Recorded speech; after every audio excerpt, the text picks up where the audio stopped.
Bienvenue sur ce podcast de prédication proposé par l'Église protestante unie de Bois-Colombes. Un espace où l'écriture devient une parole au cœur de nos vies. On vous souhaite une belle écoute.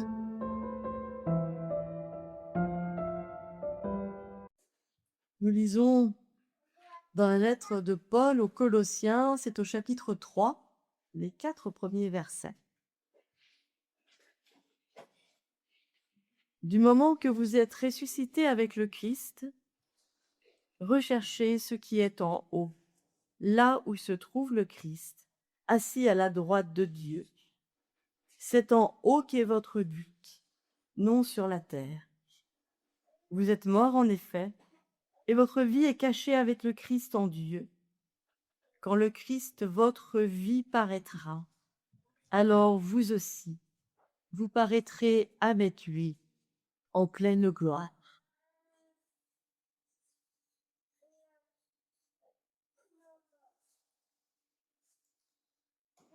Et dans l'Évangile selon Matthieu, au chapitre 28, les premiers versets. Après le sabbat, au commencement du premier jour de la semaine, Marie de Magdala et l'autre Marie vinrent au tombeau. Et voilà qu'il se fit un grand tremblement de terre.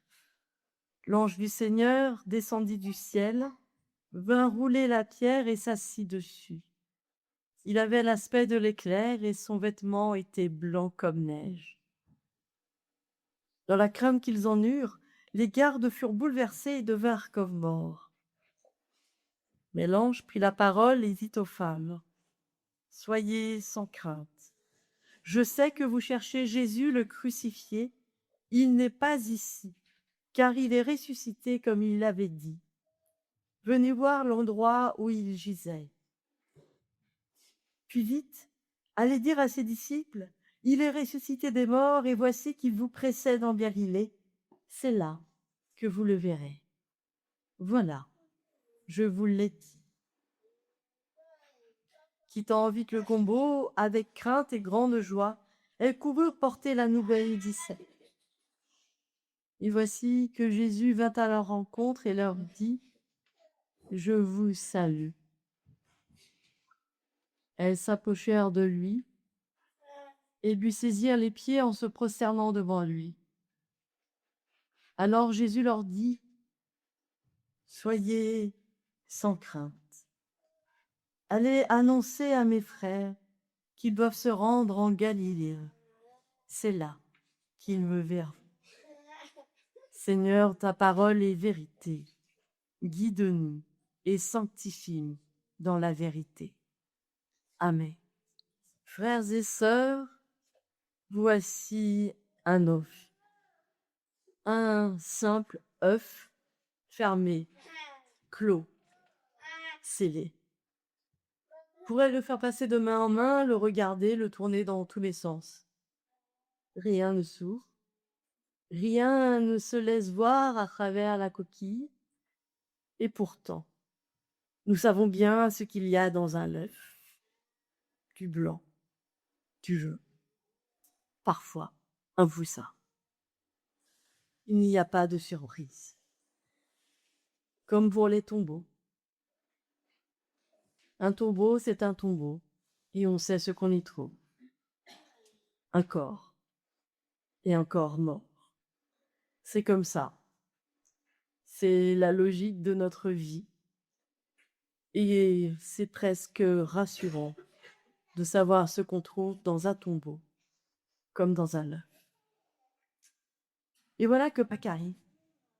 Et voilà que tout ce que nous savons ne tient plus. Car au matin de Pâques, le tombeau est vide, complètement vide. Pas de preuves, pas de traces, rien à montrer. Juste des témoins qui nous ont raconté que ce tombeau était vide. Vide. Et tout commence là. Alors la question se déplace. La question n'est plus de savoir ce qu'il y a dans un tombeau, mais la question est de savoir où est le Christ. car c'est bien au tombeau que Nicodème et Joseph l'avaient laissé. Alors, où est-il passé? Et la réponse qui arrive de l'ange en blanche est celle-ci, que Jésus reprendra d'ailleurs. Il vous précède en Galilée. Le Christ est en Galilée. Et la Galilée, c'est la vie ordinaire. C'est l'endroit de l'appel des tout premiers disciples. La Galilée, c'est chez eux, c'est chez nous. Ce sont nos maisons, nos relations, nos fatigues, nos recommencements. Voilà, c'est là qu'il est le Christ, chez nous, chez vous. Alors peut-être que le plus difficile finalement, ce n'est pas de croire que le tombeau est vide, mais d'accepter que Dieu vienne vous rejoindre, nous rejoindre là, dans nos vies telles qu'elles sont. Parce que si nous sommes honnêtes, les tombeaux fermés, nous en avons un paquet dans nos vies, comme des boîtes. Nous avons tous et toutes quelque part des boîtes bien fermées, avec dedans des regrets enfouis, des hontes cachées. Tous et toutes, nous avons des choses, de ces choses verrouillées à double tour, pour que personne ne les voie, pour que personne ne les découvre. Tous et toutes, nous avons de ces endroits, de ces phrases toutes faites, c'est foutu. Je n'y arriverai jamais. Ça ne changera plus. C'est comme ça.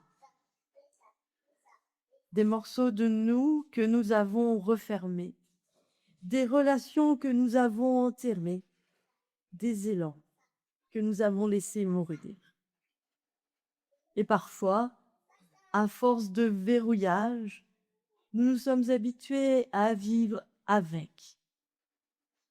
Un peu loin, mais avec. Alors oui, les tombeaux, nous savons ce que c'est. Mais savons-nous encore espérer? Savons-nous encore attendre l'improbable, le retour à la vie, la venue de Dieu pour chacun, pour chacune de nous? Savons-nous le faire? Car au matin de Pâques, il suffit d'une fissure. Une fissure et la vie retrouve son passage. Une fissure et quelque chose apparaît que nous n'attendions plus, déraisonnable, des tombeaux vides. Nous qui les croyions encore pleins, sans prendre en compte que la vie, notre vie, continuait son chemin. Pâques, c'est, je crois, quelque chose comme cela. Dieu ne vient pas nier la mort. Il vient fissurer ce que nous pensions définitivement clos. Il vient ouvrir là où nous avions fermé. Il vient remettre du possible là où nous ne voyons plus que du définitif. Alors voilà, c'est ouvert. Et nous pouvons repartir vivants, vivantes. Mais pas si vite. Encore une parole. N'ayez pas peur. Ne soyez pas dans la crainte. Facile à dire. Facile à dire parce que ça fait peur une vie qui recommence. La résurrection n'est pas un happy end magique, mais c'est un bouleversement qui dérange nos habitudes de mort. Ça fait peur de lâcher ce qu'on connaît. Ça fait peur de ne plus maîtriser. Ça fait peur de rouvrir ce que l'on avait pris soin de fermer. Et d'ailleurs, les femmes ont peur. Elles sont heureuses, mais elles ont peur aussi. Dans notre texte, on nous dit, elles ont fui, elles se sont tues. Comme nous peut-être. parfois. Et pourtant, le Christ ne change pas d'équipe. Il ne choisit pas des personnes plus solides. Il revient vers les siens, vers celles et ceux qui ont douté, celles et ceux qui ont lâché, vers les personnes qui n'ont pas tout compris. Il revient en Galilée, dans leur vie, dans la vôtre. Alors la résurrection, je crois qu'elle se voit aussi pour nous, pour vous, dans vos vies relevées, dans vos mains tendues, dans vos dignités retrouvées. Elle commence là.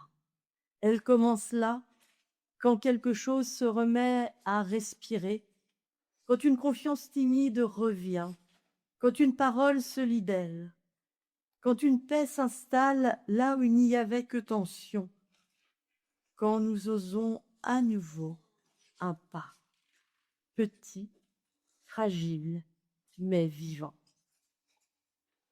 Alors oui, je sais bien, nous passons pour des folles et pour des fous, parce que nous croyons à partir d'un vide, à partir d'une ouverture, parce que nous faisons confiance sans aucune preuve, parce que nous affirmons que la vie peut recommencer, même là où tout semblait terminé. Mais ce matin de Pâques, il n'a pas à être expliqué. Ce matin de Pâques, il nous invite à le vivre, à laisser tomber quelques coquilles, celles de nos certitudes, celles de nos peurs, celles de nos renoncements. Ce matin de Pâques nous invite à laisser Dieu ouvrir un passage, Pessah, un passage en nous, un passage à travers toutes nos coquilles brisées. Il nous invite ce matin à oser croire que même dans nos zones les plus fermées, même dans nos nuits les plus épaisses, quelque chose peut encore naître. Alors, allons, alors allez. Le Christ vous précède dans la Galilée de vos vies, dans vos histoires, dans ce que vous êtes. Christ pour vous, pour toi mon frère, pour toi ma sœur. Christ est ressuscité. Il est vraiment ressuscité. Alléluia.